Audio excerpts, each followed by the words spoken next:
Hey guys, it's E-Man again with Beats and Brews. I'm here with Keturah over at Arrow Sound Studios. We're talking about their upcoming album with Keturah and the Blown Grass Band. Yeah, Yep. yeah. All right. We talked. So, a funny story. I was on my way to actually meet up with our last interview earlier today with Musashi Zero, and she was my Uber driver. And I always wanted to. I needed to interview like a live band for this, so that actually worked out perfectly. I'm glad. I'm Good. glad that reached out and this is happening. Yeah, I'm excited. All right. So, talk to me about the album you guys coming out. So basically, album started out sort of a concept record, I guess, if you want to call it that. We got a little sick of the conversation going on right now in the country, all the divisiveness, everything was just really angry and awful. And I've always really tried to come from a side of love.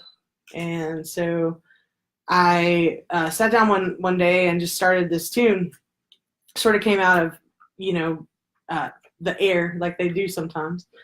And I was thinking about a friend of mine that I grew up with, and she had a deadbolt lock on the inside of her door, so she could lock people out.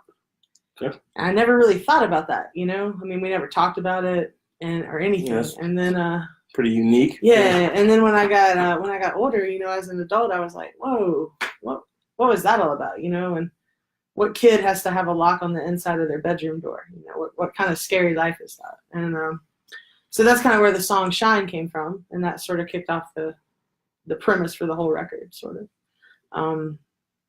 Just trying to say that no matter what kind of circumstances we're born into, that we all have the ability, we all have this light inside of us, and it's kind of our purpose in life to shine that light and help people out, and spread love and joy and goodness. Gotcha. I always like to ask this question to like musicians, just me doing music myself, and I got my own reason. I'm sure you do too.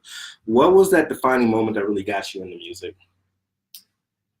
Well, that's a good question. I was born into a musical family, Okay. so I kind of grew up around it all. And I don't remember a time, honestly, that I wasn't singing.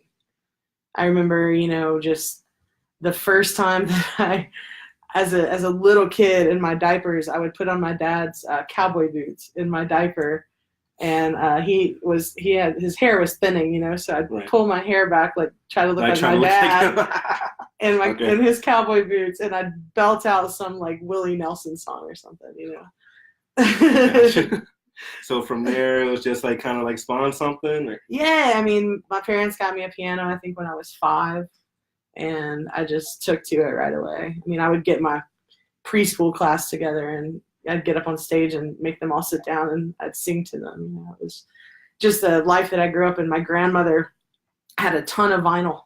So my first like real connection, like I would say my first real connection as a musician with music, like moving me, was sitting in my grandmother's kitchen and her putting that record on, and it was me and Bobby McGee. It was the Janis Joplin version of that song. Okay.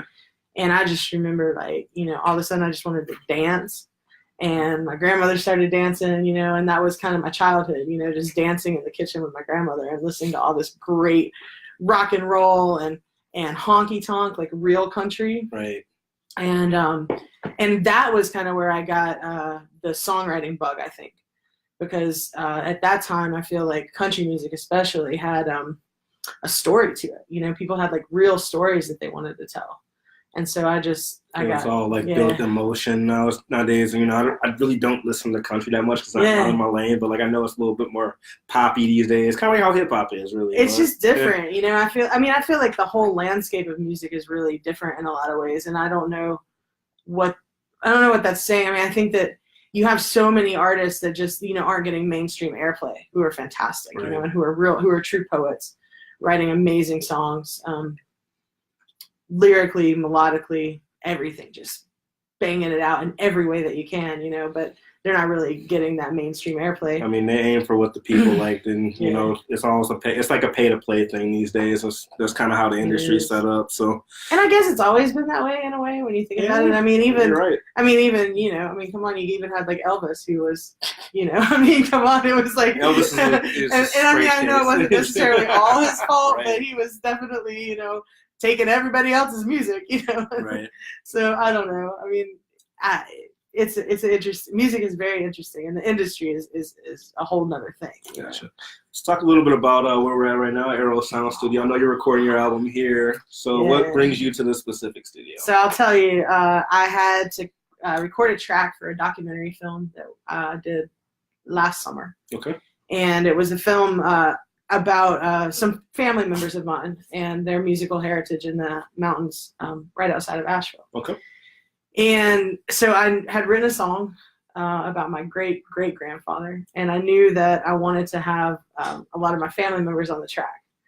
And my friend Jimmy McEarl had recorded his EP here, talked very highly about these folks. And my wife Carolyn and I owned a music venue, and Matt and Laurel, who own the studio here, had come out to our venue and played. So I kind of knew who they were, but I didn't know them very well. But, you know, Jimmy said, no, you got to go to Arrow Sound. You know, this is a great place, and these guys are fantastic. So I called Matt up, and so I brought my entire family in, you know, my grandmother, my aunt, my mom, my wife, just like a whole gaggle of people. Right. And, you know, and my grandmother was, I think, on oxygen at the time, you know, and these guys, I mean, Laurel baked banana bread, or wasn't it? I think it was banana bread. And, you know, we showed up homemade bread. They set up their living space for my grandmother, and, you know, everyone so they could just chill out for the day. Nice. I mean, it was amazing. And I was just so overwhelmed by that whole experience. And then, of course, the recording was stellar. I mean, just what Matt brought out of that whole thing as an engineer was fantastic. Are you an Asheville native? I am from Brevard, which is about 30 minutes outside of Asheville. Gotcha. Let's see here. So usually I start off with the beer, and I kind of just jump right into the music aspect. So what type of beer do you have here? Oh, I'm drinking the lager from Brevard Brewing. Brevard Brewing. You said you're from Brevard, so that's actually pretty ironic. Yes. I got the Asheville Ninja Porter. We actually will be at Asheville Brewing Company tomorrow, so shout out to them for that. I'm actually, you know, I'm really excited to be there, and you actually brought the beer, so thank you for the, you know, the beer and everything like that. You know, a big part of Beats and Brews is, you know, the beats and the brews here. So the brewing industry here in this area is fantastic, and the coolest thing about the local grocery store here is you can go and you can. They let you mix and match. Gotcha. So, you know, I was able to bring you guys like 6 different That's pretty cool. beers from 6 different local and companies. neither one of these you can get in, you know, outside of Asheville or like outside of North Carolina, period, right? Right. I don't think so, yeah. Nice. All right. Let's talk a little bit about the band, actually. So, you know, who is it comprised of? Like, how many instruments? Like. So, mainly 3 of us for the most part. There's been 3 of us for, 12 years now. So it's myself and then my wife Carolyn on bass and harmony vocals. Okay. And then shout out to Carolyn. I think she's here. Yeah, she's here. Hey, hon. And then we have the insanely talented guitar god Howie Johnson. So, and we've had Howie with us for a long time. He plays electric guitar for us in the band. He's kind of a local legend around here, and we're very lucky to have him in the band. And then when we started recording the record here, we had you know, kind of trying to find our way through with a drummer. Had a great guy come in. His name was Jeff Lott. He came in. He was great, but things just didn't work out as, you know, as we had all hoped. And Matt, you know, led us to this really amazing guy, Richard Folk. And so him coming in on drums just changed the whole vibe. And nice. It's yeah, and it's really great. So I would love to be able to get those guys out on the road with us. That would be Thank you for segueing to my next question.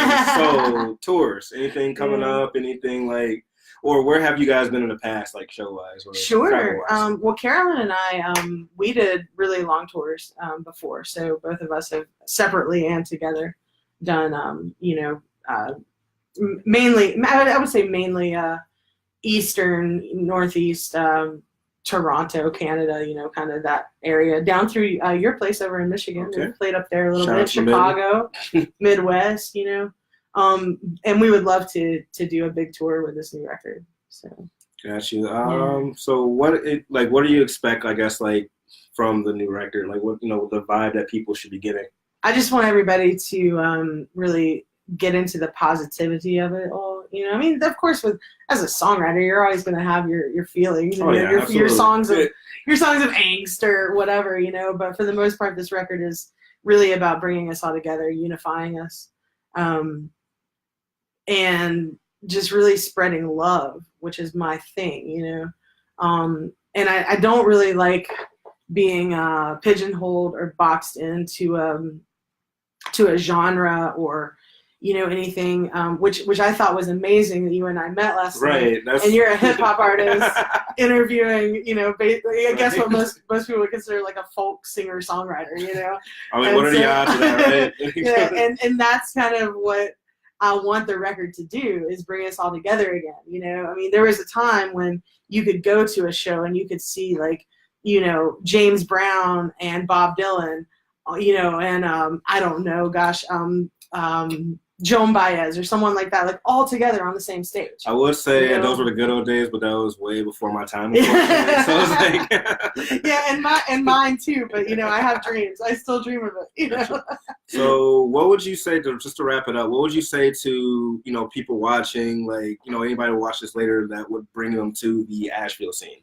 Oh my gosh. Okay, so for me, the greatest thing about being a musician in Asheville, personally, is that it's very collaborative. In my opinion, I find people really work together here a lot more than I've found in other scenes. So I've always, I mean, I came up as a musician in this town 20 years ago.